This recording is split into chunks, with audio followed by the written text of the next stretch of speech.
Hello mister universe army, कैसे हो सब लोग। आई होप सब अच्छे होंगे, स्वस्थ होंगे और अपनी तैयारी को मजबूत बनाए रखे होंगे। अपन पढ़ रहे थे सेल डिवीजन, कोशिका विभाजन। कोशिका विभाजन में अपन ने देखा कोशिका चक्र का नियमन। अपन क्या पढ़ रहे थे, माइटोसिस पढ़ रहे थे। माइटोसिस में प्रोफेज अवस्था अपन ने पढ़ ली और मेटाफेज अवस्था पढ़ ली। इनमें क्या था मैंने आपको बता दिया था। अगर आपको प्रोफेज और मेटाफेज अवस्था देखनी है तो आप इससे नेक्स्ट पीछे वाला वीडियो देखिए, उसमें आपको विस्तार से मैंने आपको समझा रखा है और आपको समझ में भी आ जाएगा। आज अपन पढ़ेंगे एनाफेज अवस्था। कौन सी पढ़ेंगे आज? थर्ड नंबर की है। कौन सी है थर्ड नंबर की? एनाफेज अवस्था।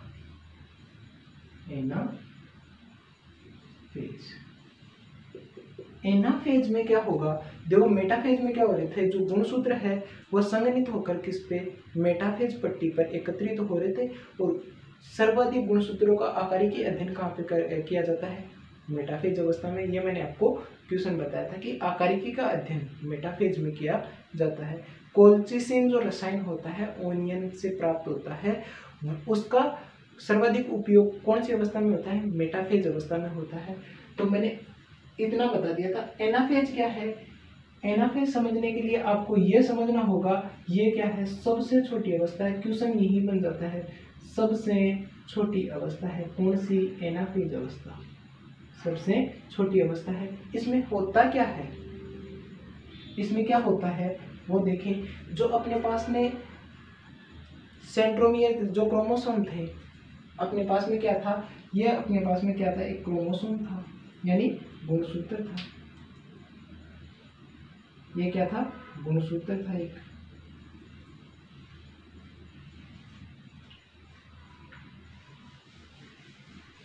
ये क्या है? सबसे छोटी अवस्था है। तो इसमें अपन ने क्या देखा था, ये एक इसमें क्या था, गुणसूत्र था।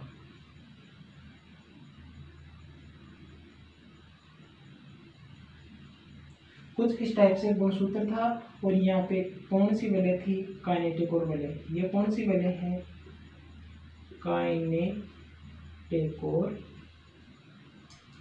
काइनेटिकोर वलय है। काइनेटिकोर वलय के बारे में मैंने आपको बताया था। काइनेटिकोर वलय से कौन जुड़े होते हैं? तरकुतंतु। काइनेटिकोर वलय से कौन जुड़े होते हैं? तरकुतंतु। तरकुतंतु किससे जुड़े होते हैं? काइनेटिकोर वलय से। ठीक है, काइनेटिकोर वलय से कौन जुड़े होते हैं? तरकुतंतु। इसमें यहाँ पे क्या है, जब अपन ने गुणसूत्र पढ़ा था, मैंने आपको बताया था गुणसूत्र के बारे में, तो मैंने सेंट्रोमियर बताया था। ये क्या है? सेंट्रोमियर। एनाफेज अवस्था सबसे छोटी अवस्था थी। यहाँ पे कौन है? तरकुतंतु जुड़ रहे हैं किससे? काइनेटिकोर वलय से। ये क्या है? काइनेटिकोर वलय है। ये क्या अपने पास में? सेंट्रोमियर है। तो एनाफेज में होता क्या है? एनाफेज में होता यह है, जो सेंट्रोमियर है ना, इसका क्या हो जाता है? विघटन। किसका? सेंट्रोमियर का क्या हो जाता है? विघटन। अगर विघटन होगा तो ये सिस्टर क्रोमेटिड हो जाएंगे। क्या है? ये विघटन हो गया। ठीक है, डायग्राम आप देख लेना, थोड़ा इधर उधर बन सकता है। ये क्या है? सिस्टर क्रोमेटिड है। अब सिस्टर क्रोमेटिड क्या होते हैं मैंने आपको बता दिया था। ठीक है, ये क्या होंगे? ये ध्रुव से ध्रुव की ओर जाने लगे। कौन? Sister chromatid. Sister chromatid. अब सिस्टर क्रोमेटिड क्या होते हैं, इनके बारे में मैंने आपको बता दिया था। क्रोमेटिड क्या होता है इसके बारे में मैंने बता दिया था। जैसे ही सेंट्रोमियर का विघटन होगा एनाफेज में, तो सिस्टर क्रोमेटिड की ओर कौन जाने लग जाएगा? ध्रुव की ओर कौन जाने लग जाएगा? Sister chromatid. यहाँ से एक क्वेश्चन ये आता है, अपन ने पढ़ा था कौन सा सेल साइकिल में, एक अवस्था अपन ने पढ़ी थी कौन सी? G1S G2 और फिर अपने पास में कौन सी आ गई थी? M phase. एम फेज में अपन ने कौन कौन सी पढ़ ली है? कौन कौन सी पढ़ ली? प्रोफेज, मेटाफेज और अपन पढ़ रहे हैं एनाफेज। देखो, मैंने जीवन अवस्था में बहुत बार बताया है, गुणसूत्रों की संख्या 2n होगी और क्रोमेटिड की संख्या 2n होगी। एस अवस्था में रेप्लिकेशन अवस्था है, तो गुणसूत्र की संख्या तो 2n होगी, लेकिन क्रोमेटिड की संख्या 4c होगी। ऐसे G2 में रहेगी, ये संख्या ही G2 में रहेगी, यही प्रोफेज में रहेगी, यही मेटाफेज में रहेगी। लेकिन एनाफेज में क्या हो जाएगी, 2n ही तो क्रोमेटिड है और 2n ही गुणसूत्र है। क्यों? क्योंकि जो क्रोमेटिड है वापिस से इनका क्या हो गया, विघटन हो गया। किसका? क्रोमेटिड वापिस विघटन हो गया। यहाँ से एक क्वेश्चन बनता है जो आप देख सकते हो।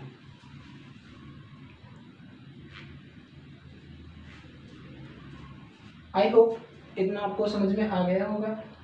अगर समझ में नहीं आएगा तो दोबारा से बता दूंगा। मैं दोबारा से बता रहा हूँ। क्या एनाफेज सबसे छोटी अवस्था है, इधर क्या है, तर्कतंतु है, ये है काइनेटिक और वलय, बीच में है सेंट्रोमियर। सेंट्रोमियर के बारे में मैंने बता दिया था। एनाफेज में क्या होता है, सेंट्रोमियर का विघटन होता है और विघटन होकर सिस्टर क्रोमेटिड किधर जाने लग जाते हैं, ध्रुव की ओर। किधर चले जाने लगते हैं, ध्रुव की ओर। ध्रुव की ओर क्या करेंगे, गति करेंगे। कौन? सिस्टर क्रोमेटिड ध्रुव की ओर क्या करेंगे, गति करेंगे और ध्रुव की ओर चले जाएंगे। यह सिंपल डायग्राम था। इनका विघटन हो गया। यहाँ से एक क्वेश्चन आता है, क्या एनाफेज में क्रोमेटिड की संख्या 2n होगी और गुणसूत्र की संख्या क्या होगी, 2n होगी। आई होप अब आपके समझ में आ गया होगा।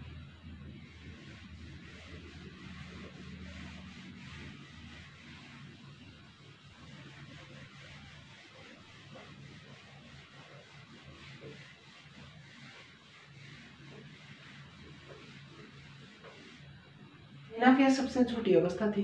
एनाफेज सबसे क्या थी, सबसे छोटी अवस्था थी। एनाफेज कंप्लीट हो चुकी। अब अपन पढ़ेंगे कौन सी, फोर्थ और लास्ट स्टेज है ना, उप अवस्था है, वो कौन सी है, टीलोफेज। टीलोफेज। और टीलोफेज क्या होती है, इस अवस्था में क्या होता है, ये अवस्था होती क्या है, इसके बारे में बता देंगे।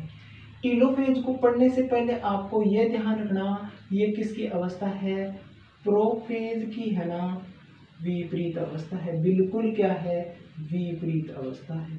अब जिसको प्रोफेज अवस्था याद है ना, वो टीलोफेज अवस्था बिल्कुल याद कर लेगा, क्योंकि उसकी विपरीत अवस्था कौन सी है, टीलोफेज अवस्था है।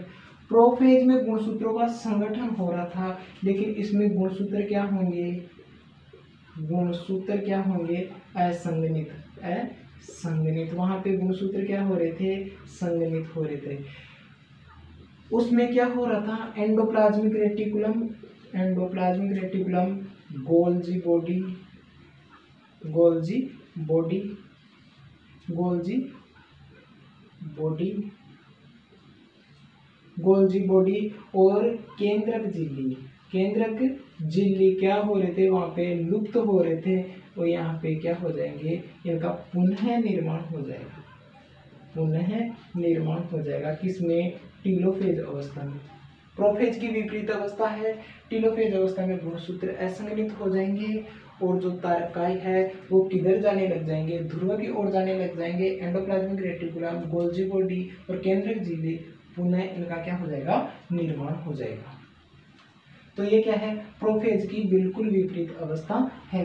कौन सी, टीलोफेज।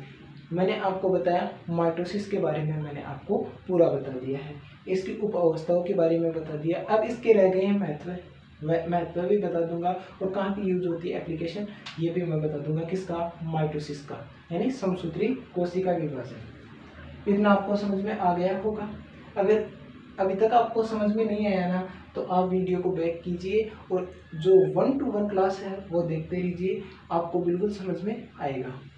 100% बोल रहा हूँ कि आपको समझ में आएगा।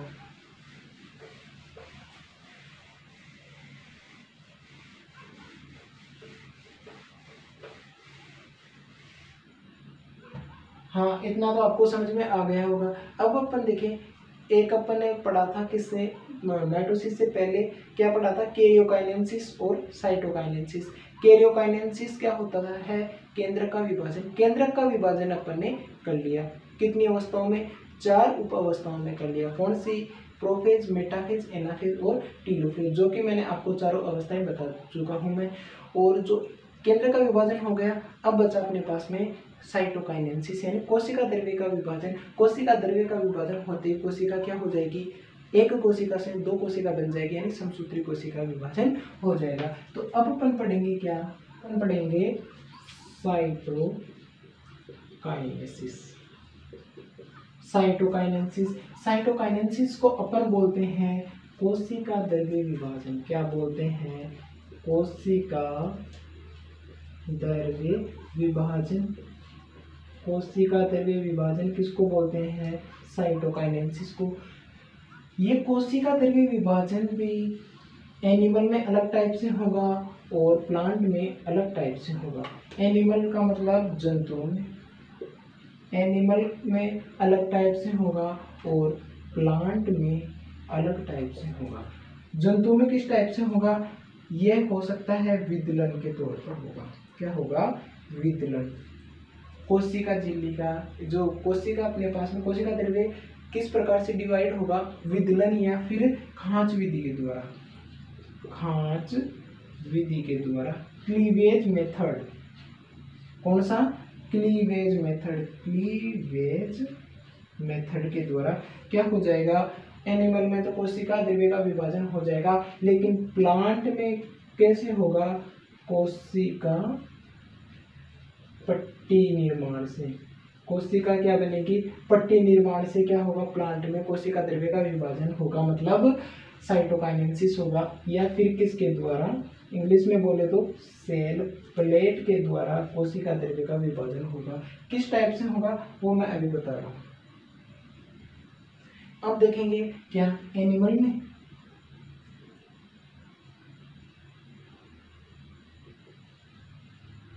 एनिमल में क्या देखेंगे? साइटोकाइनेसिस यानी कोशिका द्रव्य विभाजन। खांच विधि कैसे होती है? देखो ये अपने पास में क्या है? एक कोशिका है। क्या है? सेल बोल देते हैं या कोशिका है। अपन ने केंद्र का तो विभाजन कर लिया कैरियोकाइनेसिस से, लेकिन कोशिका द्रव्य का विभाजन कैसे होगा? क्योंकि कोशिका में हमारे पास में क्या पाए जाते हैं? कोशिका में सूक्ष्म तंतु। क्या होते हैं? सूक्ष्म तंतु। सूक्ष्म तंतु को बोलते हैं हम इंग्लिश में फिलामेंट। फिलामेंट। हाँ, सूक्ष्म तंतु को अपन क्या बोलते हैं?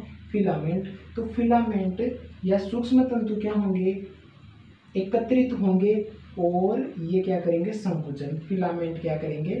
संकुचन। कहाँ पे? कोशिका द्रव्य में। कोशिका द्रव्य में संकुचन करेंगे और संकुचन किधर से किधर करेंगे? बाहर से, बाहर से केंद्र की ओर या अंदर की ओर। बाहर से केंद्र की ओर या अंदर की ओर क्या करेंगे? संकुचन करेंगे। कौन? ये फिलामेंट। और ये संकुचन करेंगे तो फिर क्या हो जाएगी? नई कोशिका का निर्माण हो जाएगा। यहाँ से कोशिका संकुचित होती होती क्या हो जाएंगे? ये मिल जाएंगे, आपस में मिले और टूटी और दो नई कोशिका, दो नई स्वतंत्र कोशिका का क्या हो जाएगा? विभाजन हो जाएगा। यानी दो नई कोशिकाओं का क्या हो जाएगा? निर्माण हो जाएगा। किसमें? एनिमल में। इस प्रकार से क्या होता है? साइटोकाइनेसिस होता है एनिमल में। अब अपन पढ़ेंगे किसका? प्लांट में किस प्रकार से साइटोकाइनेसिस होता है, तो प्लांट वाला देखेंगे। आप एक बार इसको नोट कर लीजिए या देख लीजिएगा।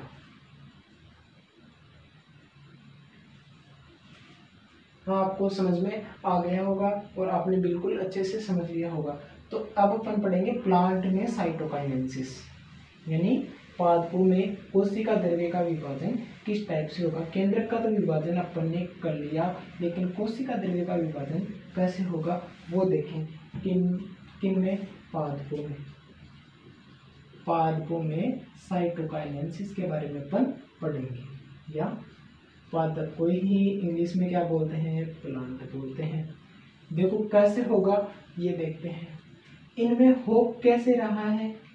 सेल प्लेट के द्वारा, यानी कोशिका पट्टी के द्वारा, सेल प्लेट के द्वारा।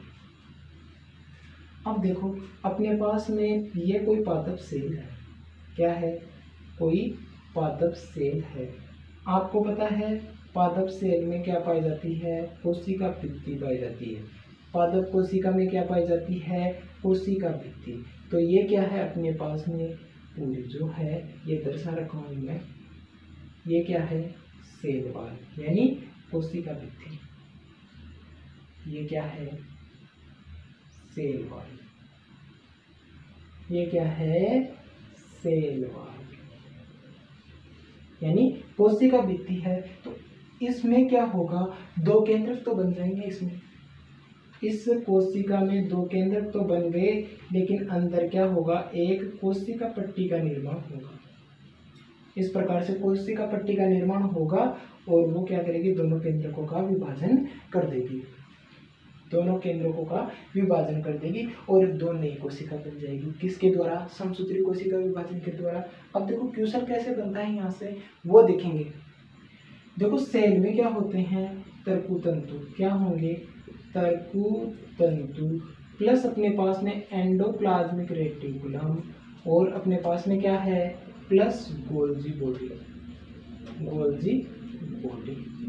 ये सब ही क्या होंगे, एकत्रित होंगे, एकत्रित होंगे, एक संरचना बनाएंगे जिसे बोलते हैं पट्टी।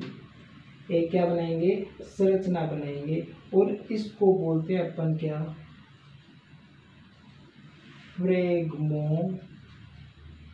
फ्रेगमोप्लास्ट। क्या बोल रहे हैं, इस संरचना को क्या बोलते हैं, फ्रेगमोप्लास्ट। और ये फ्रेगमोप्लास्ट में क्या पाया जाता है, कैल्शियम और मैग्नीशियम पेक्टेज, और यही क्या बनाते हैं, मध्य पटलिका या मध्य पट्टिका, जिसके द्वारा क्या होता है, साइटोकाइनेसिस होता है। किसमें, प्लांट में क्या होता है, साइटोकाइनेसिस होता है। ये क्या है, मध्य पटलिका है, यह मध्य पट्टिका है, मिडल लेमिला। इंग्लिश में क्या बोलते हैं इसे, मिडल लेमिला, मध्य पट्टिका है। मतलब क्या होगा, पादपों में ये होगा कि तर्कुतंतु होते हैं, एंडोप्लाज्मिक रेटिकुलम होती है, गोल्जी बॉडी होती है, वो सम्मिलित होंगे, सारे एकत्रित होंगे और एक संरचना का निर्माण कर रहे हैं। कौन सी संरचना, वो मैंने बताई थी अभी, कुछ इस टाइप से कोशिका थी ये, और बाहर इसके क्या थी, ये सेल वॉल थी, और इस संरचना को क्या बोल रहे हैं, मध्य पट्टी या फ्रेगमोप्लास्ट। इधर क्या है, केंद्रक है, इधर क्या है, केंद्रक है। यह संरचना क्या कहलाती है, फ्रेगमोप्लास्ट कहलाती है, जो कि कैल्शियम और मैग्नीशियम की बनी होती है, और कैल्शियम और मैग्नीशियम को पेक्टेज की बनी होती है, कैल्शियम और मैग्नीशियम पेक्टेज की बनी होती है। इसी कारण इसे क्या कहते हैं, मध्य पट्टिका। क्योंकि मिडल लेमिला के बारे में मैंने आपको बताया था, तभी बताया था कि मिडल लेमिला बनी किसकी होती है, कैल्शियम और मैग्नीशियम पेक्टेज की। इतना आपको समझ में आ गया। अब अपन पढ़ेंगे क्या, माइटोसिस होता है अपना, माइटोसिस या समसूत्री कोशिका जो विभाजन होता है, इसका महत्व, क्या समझेंगे, महत्व कैसे होता है, महत्व। तो अब अपन देखें, एक तो ये क्या है, विकास एवं वृद्धि में कौन सा विभाजन सहायक है, विकास एवं वृद्धि में कौन सा है, समझा दूंगा, एक बार लिख दूं, कौन सा है, समसूत्री कोशिका विभाजन। एक है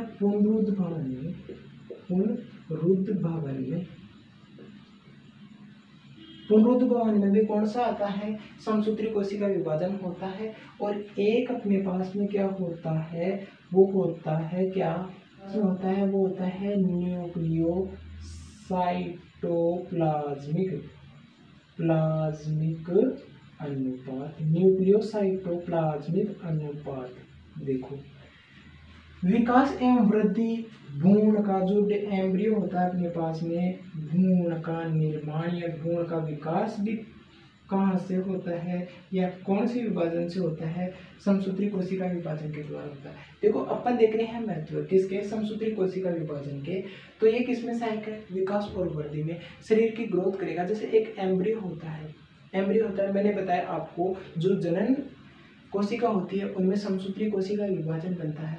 समसूत्री कोशिका विभाजन से अपने पास में युग्मनज बनता है, युग्मनज से क्या बनता है, भ्रूण का निर्माण हो जाता है।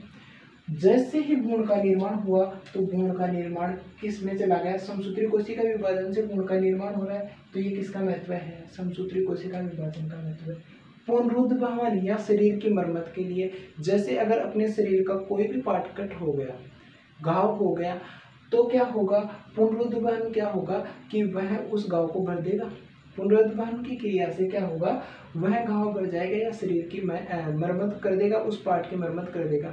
कौन, समसूत्री कोशिका विभाजन, क्योंकि वो डबल कोशिका ही बनाएगा। अर्धसूत्री कोशिका विभाजन कभी भी शरीर की मरम्मत नहीं कर सकता। एक होता है साइटोप्लाज्मिक अनुपात। ये क्या होता है, इसको अपन देखते हैं KI से रिप्रेजेंट करते हैं, KI से रिप्रेजेंट करते हैं। और ये क्या होता है, केंद्रक का आयतन, केंद्रक द्रव्य का आयतन, केंद्रक द्रव्य का आयतन या वॉल्यूम अपॉन कोशिका द्रव्य का आयतन, कोशिका द्रव्य का आयतन। यहाँ से न्यूमेरिकल बन सकता है, सिंपल न्यूमेरिकल बनेगा फॉर्मूला बेस, कोशिका द्रव्य का आयतन। थोड़ा बहुत ये ध्यान रखना कि न्यूक्लियोसाइटोप्लाज्मिक अनुपात के बारे में अगर वैसे शॉर्ट में लिखें तो KI बराबर वॉल्यूम ऑफ न्यूक्लियस और वॉल्यूम ऑफ साइटोप्लाज्मिक या साइटोप्लाज्म।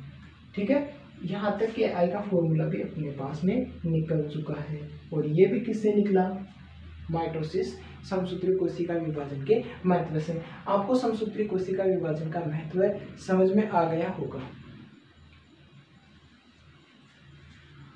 अब देखते हैं माइटोसिस को प्रभावित करने वाले कारक या फैक्टर। माइटोसिस को प्रभावित करने वाले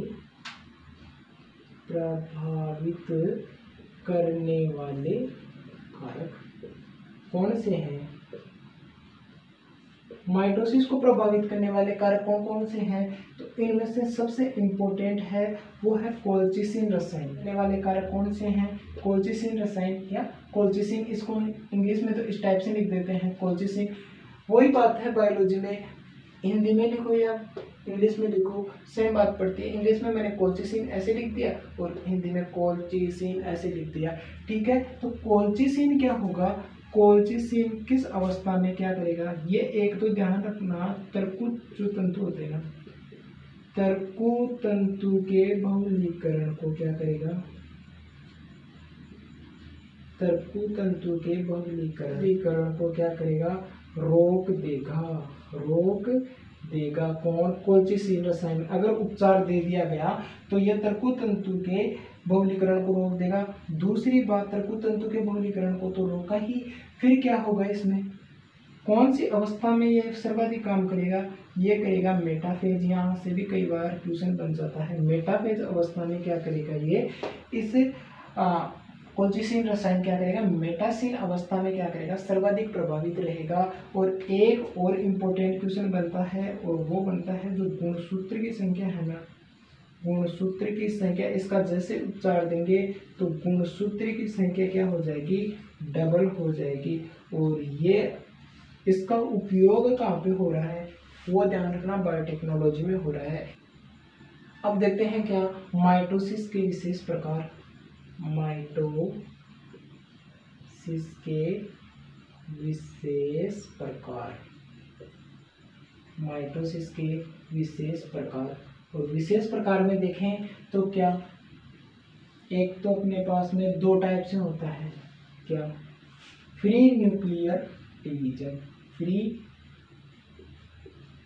न्यूक्लियर डिवीजन मतलब क्या होता है, बहुकेंद्रीय अवस्था स्थिति हो जाती है इसमें।